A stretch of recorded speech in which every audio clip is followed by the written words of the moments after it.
Welcome back to Saratoga Live, where our coverage is brought to you in part by Claiborne Farm, for over 100 years, doing the usual, unusually well. Creeping towards the Grade 1 Diana later on this afternoon. Here, the fifth race. We're approximately 12 minutes to post.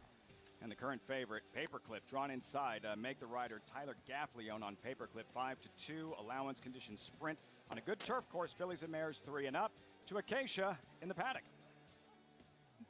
Thanks, Lafitte. We'll start with the number 8, Catch a Thrill. And this was a filly I was really intrigued by, having seen her first couple of races at Gulfstream. She's always been a leaner type. She doesn't tend to carry a lot of weight on her. She hasn't really filled out too much. But that being said, her sprint races have been significantly better. I just spoke to trainer Mark Cassie, and he said last time she really just ran off going the route race. And he said, I think she can go long, but she doesn't seem to settle. So that's why we're cutting her back to sprinting. She's on her toes, has good energy here in the paddock. As far as the favorite, the number 2, Paperclip, really beautifully built daughter of Cairo Prince, who is very versatile as a sire as well. She's balanced, she's correct up front, she's quick too. She's got some speed from the inside, which she will need being in post 2. We do have an entry in here, the number 1 Originator, coming in off the layoff for Ian Wilkes.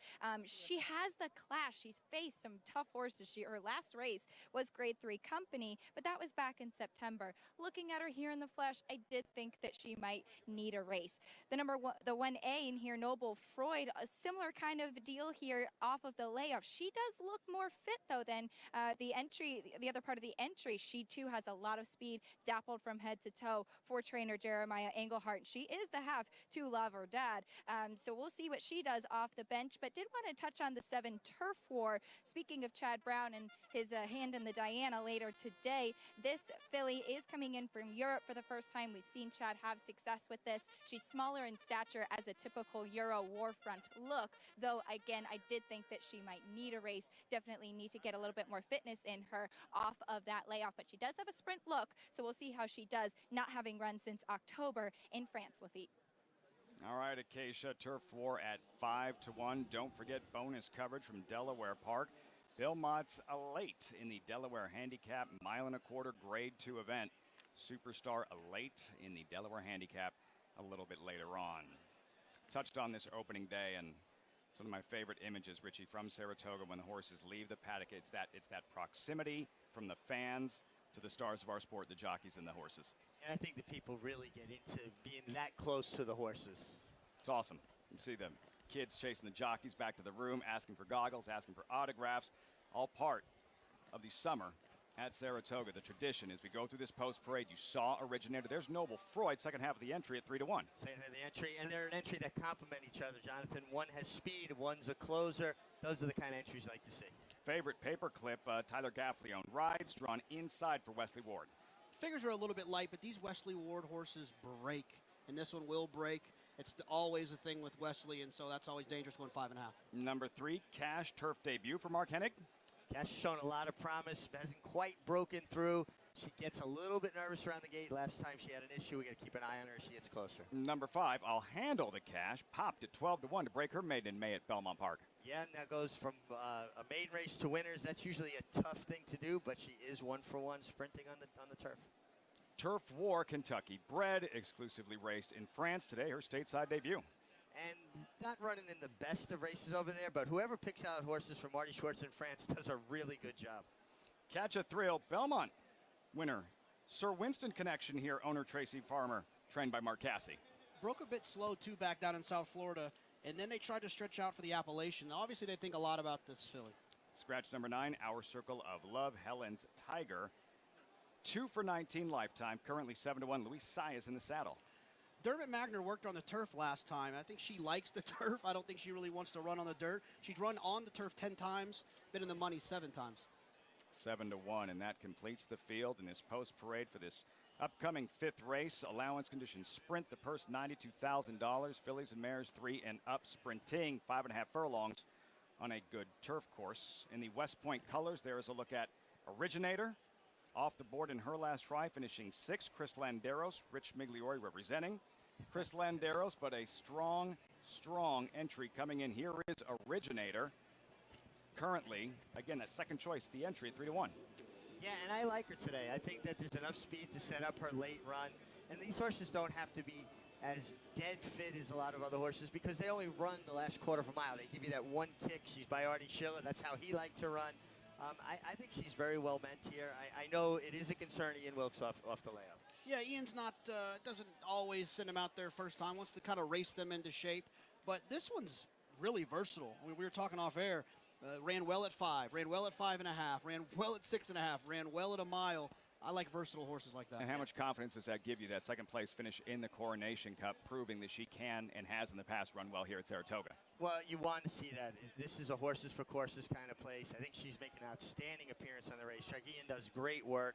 And this is an easier group than she was facing that day. One thing I will say, when you're questioning if a horse will run off a layoff and you can't really find a layoff line, go all the way to the bottom to see the maiden breaker. If they ran well on debut, that's the same thing as a layoff, right? I mean, it's the longest layoff. The longest layoff. Right. Originator, Noble, Freud, 2 for 1. You're getting 3 to 1. There's the favorite. Paperclip steadily improving. Speed figures on the ascend. Driving maiden winner at the Churchill Lawn mid-May.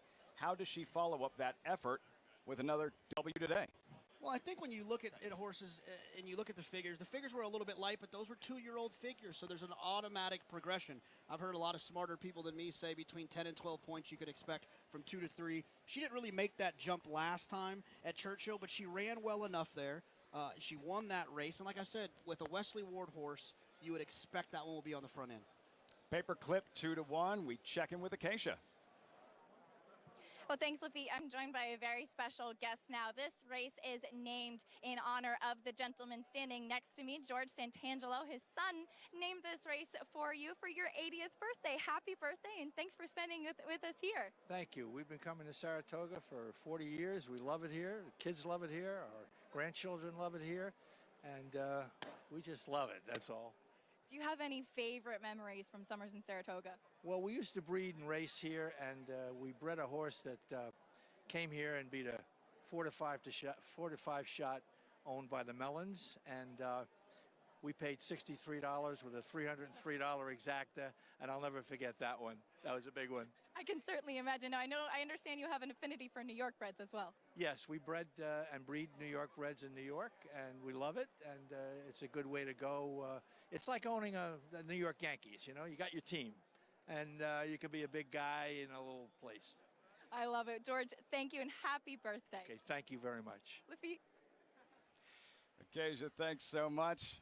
See all the smiling faces there and this energetic crowd on this opening weekend here at Saratoga as we get closer to post time for race number 5 at Saratoga. And I guess I had a question regarding Turf War number 7. Here she is making her stateside debut. She's trained by Chad Brown and relatively colored on the board. It's 9 to 2. Handicapping, horse playing aside, looking at the form, you could just throw that out. When Chad's 9 to 2 with a first-time horse that he brought over from Europe, that's a bad sign. Those horses, if they can run, they get bet. Everyone knows. He pays attention. He works them here. People are seeing him work on the turf. I think this is going to be a little bit sharp for that one. European horses don't always break that well. This one got a win at 6 3/4 furlongs. So that's almost like a mile and a half over here on soft ground. So I just don't.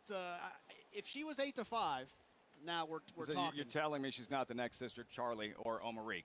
I don't Just believe yet. so. I don't believe so. Turf War in those Martin Schwartz colors at 9 to 2 for a stateside debut. Javier Castellano in the saddle. How about Catch a Thrill with Dylan Davis aboard? You got to like the turn back for her. She was successful sprinting on the turf in Gulfstream. They tried to stretch her out. She was keen. Now she's getting back to what she wants to do, and she's getting firmer ground than she caught last time. The ground is labeled good, but compared to what she faced last time on a sand-based course at Keedland, this will be a lot firmer for her. I noticed 3 works back on XBTV. She worked with Sir Winston, the Belmont winner, on the dirt. So you have a turf filly working with a classic winning horse on the dirt, and she held her own in that work, so she's obviously fit enough. Such a useful tool, how the horses are training in the morning, thanks to our friends at xbtv.com, providing us with the works that you saw earlier of Preakness winner War of Will, Tacitus Belmont runner-up. Terrific, terrific tool, seeing how these horses are actually working in the morning. Again, that's the difference between looking on paper, seeing how fast they work, and then watching it visually, what the horses are being asked to do and how they're training in the morning. Well, it's an invaluable tool. I am not a time guy when it comes to works. When I look at works on paper, I want to see consistent spacing between works. That tells me a horse is healthy. He's doing well. If a horse is on a 6 or 7 day pattern, it's every 6 or 7 days, no interruptions. And then when you get to watch them and see how they're doing things, because you don't know what the intention of a trainer is to work. You may tell the rider, I want you to go a half and 50. Or you may say, I want you to go as fast as you possibly can. So when you get to watch it, you really you can see what the intention was with the work. What is the idea behind some jockeys? I guess the assumption would be he's a really good jockey. He's going to be really good working horses in the morning. And that isn't always the case. Why? Well, it's about the foundation they got as they learn to ride. Some guys just learn to ride races. Gotcha. They don't learn to ride horses.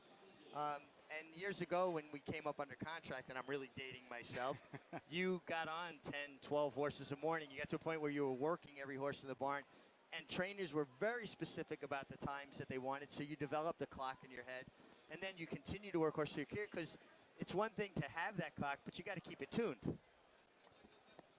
XBTV.com. Again, our thanks to our friends there providing us with the works this morning. War of Will. Look forward to seeing him in the Jim Dandy. And look forward to seeing more of Tacitus, the Wood Memorial winner and Belmont Stakes runner-up. As for this field, they've crossed over to the turf course. Allowance condition sprint, 5.5 furlongs, fillies and mares. Turf course still listed as good, and Paperclip still the choice at 5-2, drawn inside. Yeah, I mean, it's look. A lot of people tuned in and watched Royal Ascot and noticed that Wesley Ward has all those horses sprinting on the turf. He's sometimes a little overbet when he's sprinting on the turf, but for good reason. It's a lot of his operation is built around getting those horses to Ascot, and if they don't, he buys for those, and if they don't get over there, they still can run on the grass over here. I think that has a lot to do with it. I think at a price, Helen's Tiger is one that I would maybe throw in underneath if you're playing any trifectas or superfectas. Some of those races when Doug O'Neill had her were very fast, and I think that if Dermot can find some of that form in this race, she could definitely get a piece. Helen's Tiger, the outside at 8-1 as they have reached the gate. Hard to tell. It's cash right there. Yeah, and they Without took the rider, John Velasquez, off because last time she was going to the gate, she hesitated and she lost her balance and fell over. So now they've got her in. The gate crew knows her. And this filly had shown a lot of promise. She worked lights out before she ran, broke her maiden on debut very impressively at Gulfstream, so maybe turf will be key for her. And that was the plan, you're saying, going in because of what had happened last time at the starting gate. Yeah. All right, Gate crew here takes no chances. Velasquez reunited with Cash. There goes Originator. Any final thoughts, gentlemen, before they set sail in this 5.5 furlong sprint as Originator is reluctant to load? I'm rooting for Richie and Chris Landeros to get that first one. You'd like to get off the duck, take a little pressure off. How'd this come together real quick? Like Chris for years, rode with him at the end of my career, saw him riding at Gulfstream, said, let's go. Maybe it happens here. Larry Coleman with the call. Post-time race 5, Saratoga. They're off. Noble Freud broke very well. I'll handle the cash. Paperclip on the inside, flashing some early foot as well. Then Originator, Helen's Tiger to the outside. In behind them is Catch a Thrill, and then Cash and Turf War. Up the backstretch they go with Paperclip in front. I'll handle the cash on the outside, pressing the pace in second. Noble Freud is third on the inside of Helen's Tiger, racing for the turn. Originator is down on the inside, about 4 lengths off the lead, 21.4 at opening quarter mile. And Catch a Thrill on the outside, Turf War, and Cash is the trailer as I'll handle the cash pokes ahead in front on the far turn. Paperclip on the inside, second. Helen's Tiger comes up 3 wide. Noble Freud in behind the leaders. Catch a Thrill swings up on the far outside. Originators behind horses starting to put in a strong bid too. I'll handle the cash in front. Here's Originator. Here's Catch a Thrill on the outside. And then right behind them, Noble Freud and Turf War. They're coming down to the line. And it's Originator. Originator and Catch a Thrill. Originator and Chris Landeros win it. Catch a Thrill was second, and then it was Turf War, and I'll handle the cash. Had to get the story in. Had to get the story in just before the start, how this relationship started here. Richie, congratulations. Chris Landeros, Originator in the 5th at Saratoga. I gave her a great ground-saving ride. Did take a step out in mid-stretch, so I'm going to hold in my breath here a little bit. I got my fingers crossed for you. Coming around the far turn, Originator on the inside, saving ground. Landeros looking for room to operate. And he tries to follow the horse that kicks on there. So the thing is I think the horse that if he interfered was the 1A. How are they going to handle that with the entry? And it was slight. He really straightened up very quickly. Full disclosure, though, I'm probably a little biased. But I love the way he rode. He's a very strong finisher, and people that don't know him in Saratoga will say hello to Chris Landeros. Landeros with Originator holding off the late charge of Catch a Thrill. Another look, deep stretch. I'll handle the cash, trying to hold on. Landeros, strong handling. Here comes Catch a Thrill. Originator responds to the presence of Catch a Thrill. But yeah, I'd love to see the head-on. Would love to see the head-on. Yeah. And he felt the contact, and you could see how quickly he tried to correct it. But there was contact. No sign of an objection or an inquiry just yet. Here's the head-on, Richie. What do you see? Okay, well, he's trying to make sure he secures room. When he goes to left edge, he does step out. He bumps, he pulled off, and went on again. But there was contact. No doubt there was contact. But it was his coupled stablemate, too, that actually took the brunt of that bump. All right, so Originator, again, no sign of an objection or an inquiry. Originator and Chris Landeros teaming up with Ian Wilkes, the Artie Schiller filly. Got a lot of success in road, Artie Schiller. Well, I was looking at this last night, and they said, this horse is by Artie Schiller. I thought this horse had a good chance. And I said, how appropriate would that be if a horse by Artie Schiller wound up being my first win as an agent? But again, I'll be happier when I see the official sign go up.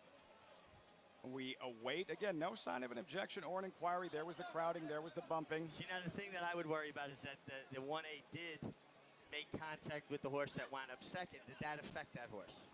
What do you think, Jonathan?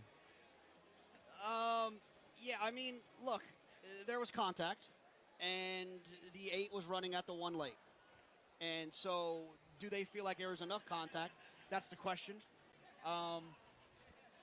But the 1 was, I mean, he was all over the stretch. Right there, the contact there on the runner-up's hip. Now let's add a little more to this intrigue. My brother Michael works for Dylan Davis. He was second. Could be good dinner night. He trash talking between the Migliori brothers. Well, I took him off a horse the other day, and he was upset. How do you handle that? Not well. I don't think he's going to handle this well either. Not like this either. It's not an official, no objection, no inquiry. 1875 for the time being, awaiting it for it to become official as Originator in those West Point colors. What looks like a second lifetime win. Originator, and we'll await. The price is still not official, but no objection, no inquiry for the time being. Congratulations, Richie, in your first win with Chris Landeros. Ooh. It is official. It is Originator, official. The winner of race number 5. Much more from Saratoga when we come back in a recap of the first half of this Diana program. Stay tuned.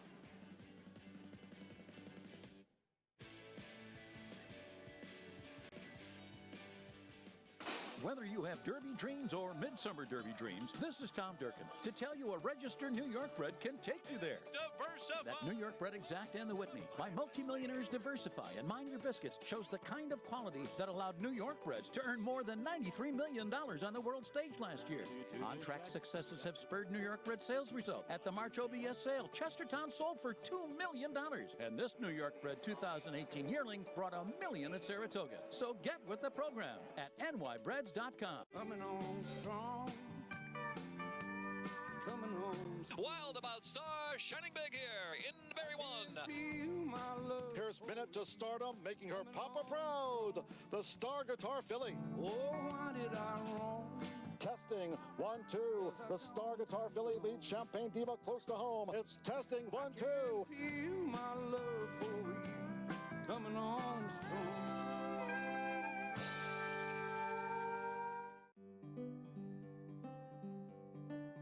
As a breeder and as a seller, consigner, we love what the team behind Run Happy is doing because we feel really supported by them.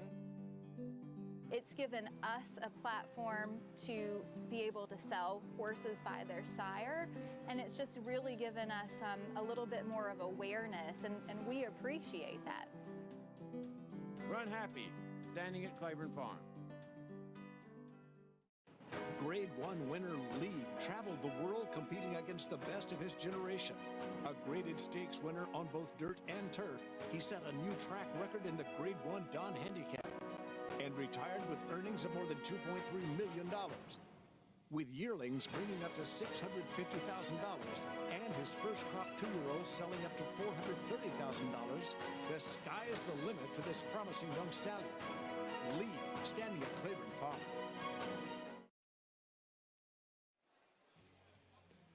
Opening weekend from the Spa. Welcome back to Saratoga Live. On this Diana Saturday, our coverage brought to you in part by Run Happy. The gentleman to my left, very happy, teaming up with Chris Landeros, Richie Migliori, his agent, and Chris Landeros' win here at Saratoga, and your first win together. Yeah, and I'm really happy for Chris and Ian Wilkes getting their first win of the meet. Chris is a very talented rider that's so close to breaking through to the next level, and people get to see him put on rides like this. I think it's going to happen for him.